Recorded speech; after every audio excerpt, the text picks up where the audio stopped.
There's something about your comfort with being alone that makes people deeply uncomfortable, and it has nothing to do with antisocial behavior or rejection of human connection. When you can sit in silence without needing entertainment, when you can spend entire weekends without social interaction and feel refreshed rather than lonely, when you seem genuinely content in your own company, you're displaying something that terrifies most people at a level they don't even understand. Carl Jung recognized this phenomenon throughout his work with patients and his observations of human psychology. He understood that the person who is truly comfortable with solitude represents something that most people have never developed and secretly fear they never could.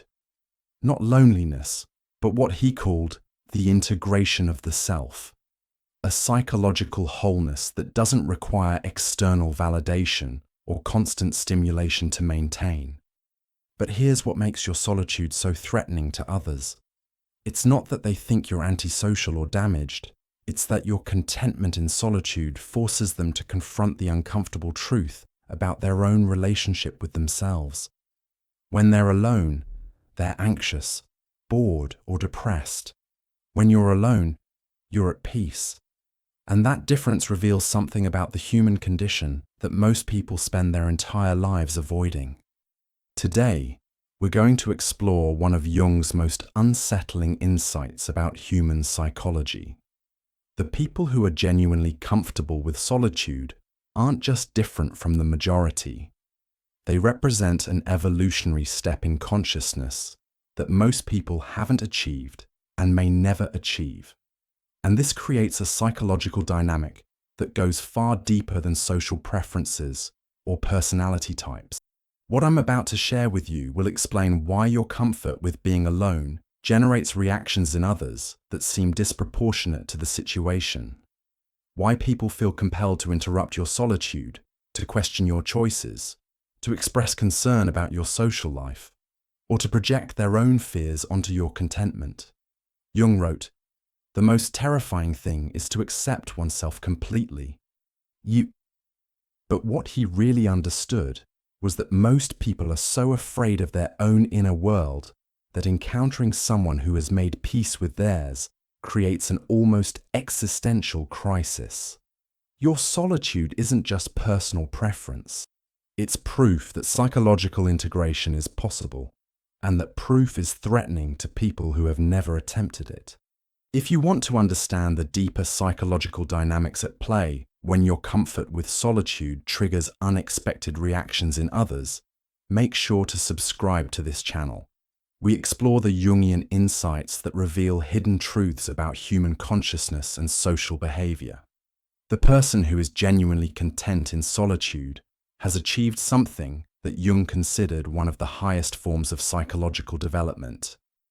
They've learned to be alone without being lonely, and this achievement reveals capabilities that most people don't believe are possible for human consciousness. This isn't about being antisocial or superior to others. This is about understanding why your inner peace creates outer turbulence in people who haven't developed the same relationship with themselves. First insight. Jung understood that your comfort with solitude reveals what he called psychological self-sufficiency. And this terrifies people because it challenges their fundamental assumptions about human nature and their own dependencies.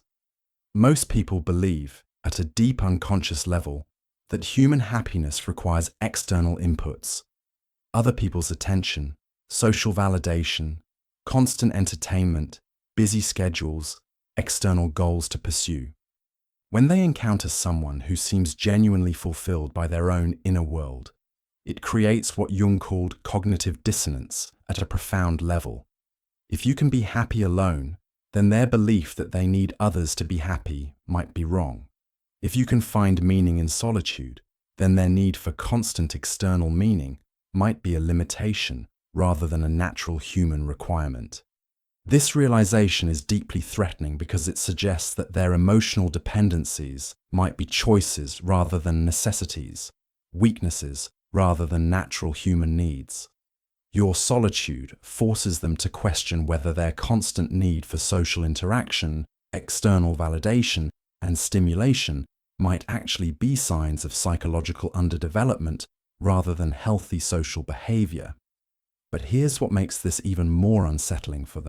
You're not just content in solitude, you're obviously benefiting from it. You seem more centered, more authentic, more at peace with yourself than people who are constantly surrounded by others. This suggests that solitude isn't just a preference, but might actually be a superior way of relating to existence. Jung observed that people who are comfortable with solitude often display what he called integration of the shadow. They've faced and accepted parts of themselves that most people spend enormous energy avoiding. This integration creates a kind of psychological wholeness that doesn't require external support to maintain. And this wholeness is visible to others even when they can't articulate what they're seeing. Your ability to be alone comfortably suggests that you've developed a relationship with your own consciousness that most people never attempt. You've learned to find your own company interesting, valuable, even preferential to the company of others in many situations. And this suggests psychological capacities that challenge other people's understanding of what human consciousness can achieve. Second insight. Your solitude forces others to confront what Jung called the terror of authentic selfhood, the fear of discovering who they really are underneath all their social roles, relationships, and external identifications. Most people stay busy, stay connected, stay distracted because silence and solitude force them to encounter themselves directly. And this encounter is often overwhelming for someone who has never developed comfort with their own inner experience. When they see you choosing solitude, not as escape, but as preference, it raises an uncomfortable question. What would they discover about themselves if they stopped running from their own company? Most people are afraid the answer is emptiness, boredom, depression, or anxiety. Your comfort with solitude suggests that there might be something else waiting in that space, something rich, complex, and fulfilling. But accessing that richness requires what Jung called the courage of individuation, the willingness to face whatever emerges in solitude without immediately seeking external distraction or relief. Most people have never developed this courage because they've never been forced to develop it. They've always had access to other people, entertainment, work, activities that prevent them from having to sit alone with their own consciousness for extended periods. Your willingness to enter and remain in solitude suggests that you've either naturally developed this courage or consciously cultivated it. Either way, you represent proof that the human psyche can learn to be its own good company. And this proof is threatening to people who have organized their entire lives around avoiding such encounters with themselves. They project their own fear of solitude onto, assuming that your choice to be alone must indicate loneliness, depression, social anxiety, or some other psychological problem. The idea that you might actually prefer your own company to theirs is almost incomprehensible because it challenges their fundamental assumption that social connection is always preferable to solitude. Jung understood that this projection reveals more about their relationship with themselves than about your choices. Their need to pathologize your solitude protects them from having to consider that their own avoidance of solitude might be the real psychological limitation. Third insight.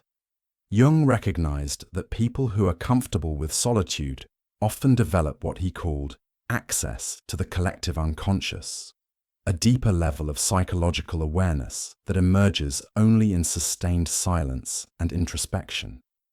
This creates a form of wisdom and insight that is invisible to others, but subtly influences all your interactions, making you seem somehow different in ways people can sense but not identify.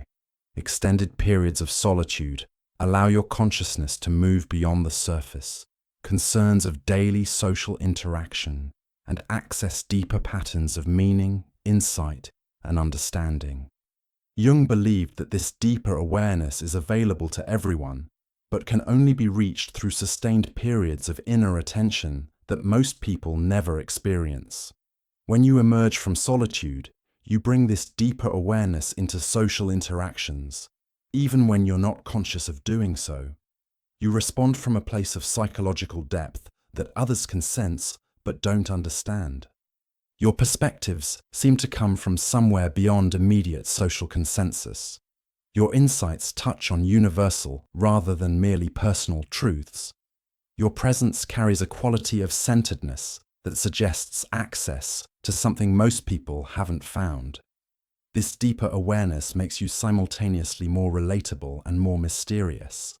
People sense that you understand something about the human condition that they haven't grasped, but they can't identify what that something is or how you developed access to it.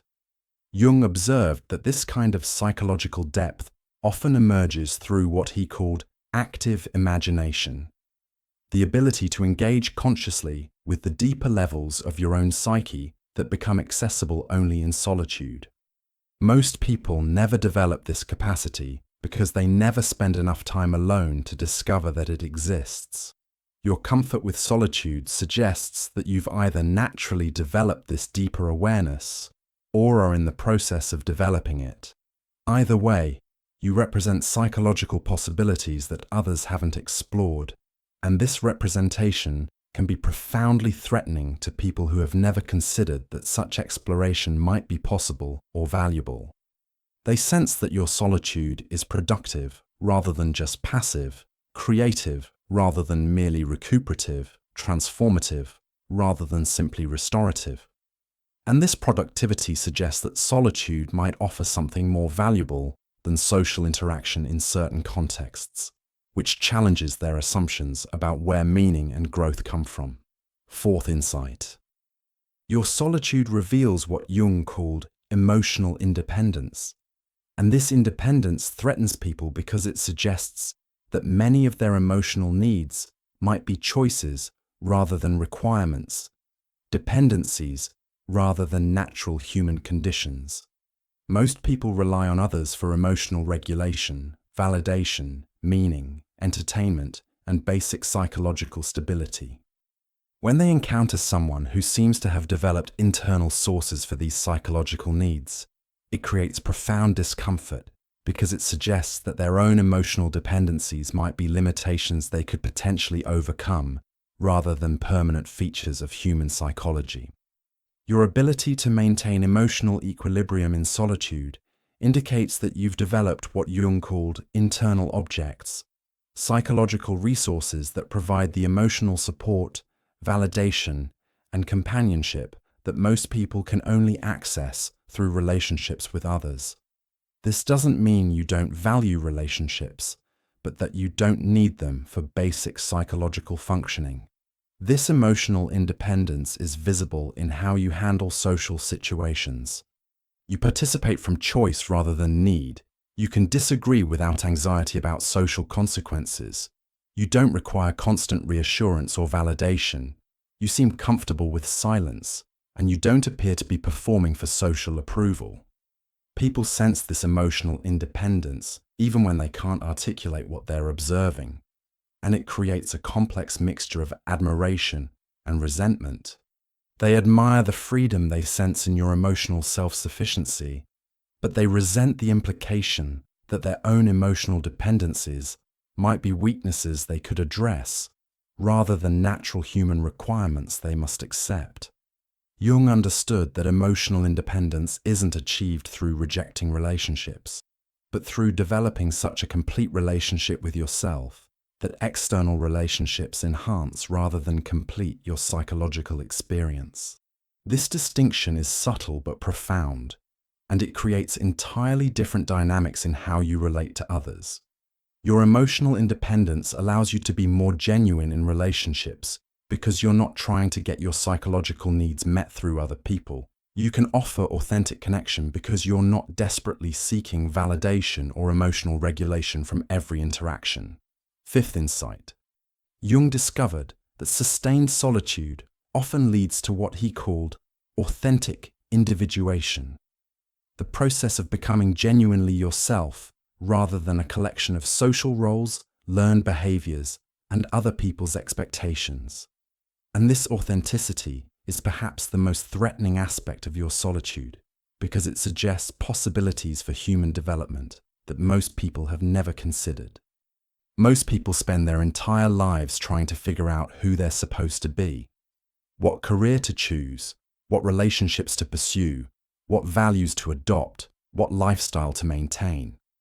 But these decisions are usually based on external models, social expectations, family pressures, or cultural norms rather than authentic self-discovery. Your comfort with solitude suggests that you've used that time for genuine self-exploration. Not just thinking about yourself, but actually encountering yourself directly, discovering your authentic preferences, values, interests, and ways of being that emerge from within rather than being adopted from external sources.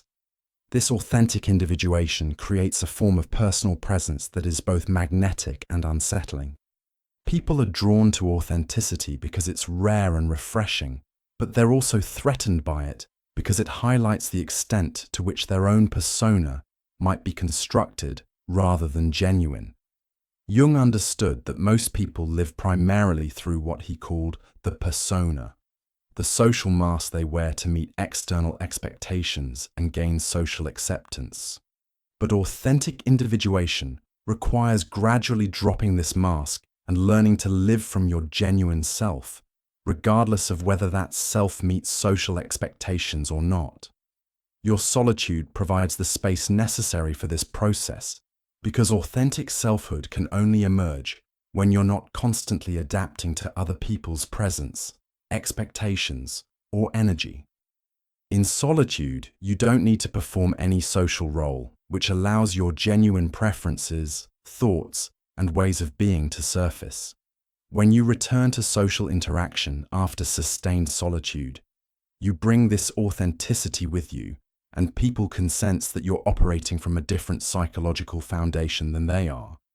You're responding from genuine preference rather than social conditioning, authentic values rather than adopted beliefs, real interests rather than performed enthusiasm.